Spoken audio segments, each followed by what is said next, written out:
కల్మా చదవమని.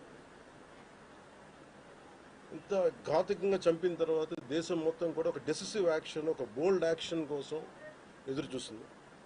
అది నిన్న రాత్రి జరగటం. ఇలాంటి సమయంలో దాదాపు 9 ప్రాంతాల్లో 15 కిలోమీటర్ల నుంచి దాదాపు 200 కిలోమీటర్ల లోపల వరకు వెళ్ళి భారతదేశ సైన్యం అక్కడున్న మిలిటరీ ఎస్టాబ్లిష్మెంట్స్కి దాడి చేయకుండా, అక్కడున్న సివిలియన్ క్యాజువాలిటీస్ లేకుండా కేవలం ఎవరైతే ఉగ్రవాద సంస్థలు ఉన్నాయో, ముఖ్యంగా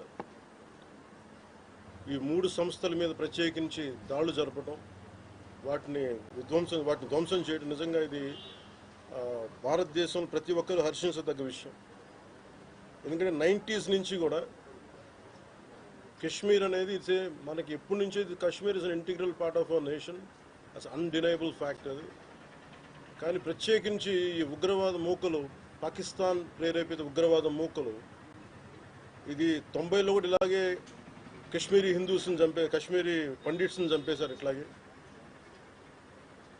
చంపేసి కొంతమంది గతంలో కూడా చంపేస్తే అలాగే వాళ్ళని అంత్యక్రియలు చేయడానికి వాళ్ళని శ్మశానం దగ్గర తీసుకెళ్తే అక్కడ కూడా మిగతా కొంతమంది హిందువులను చంపేశారు.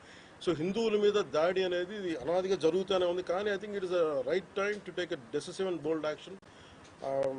It's a commendable job done by our army personnel and defense personnel, and we have to appreciate them. We'll stand by them under the leadership of Honorable Prime Minister Modi ji.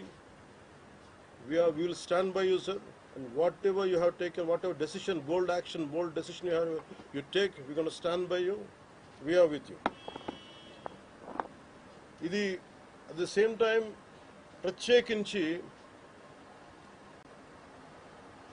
this is a time of war, not a full-blown war, but it is a protracted war which will continue for a long time.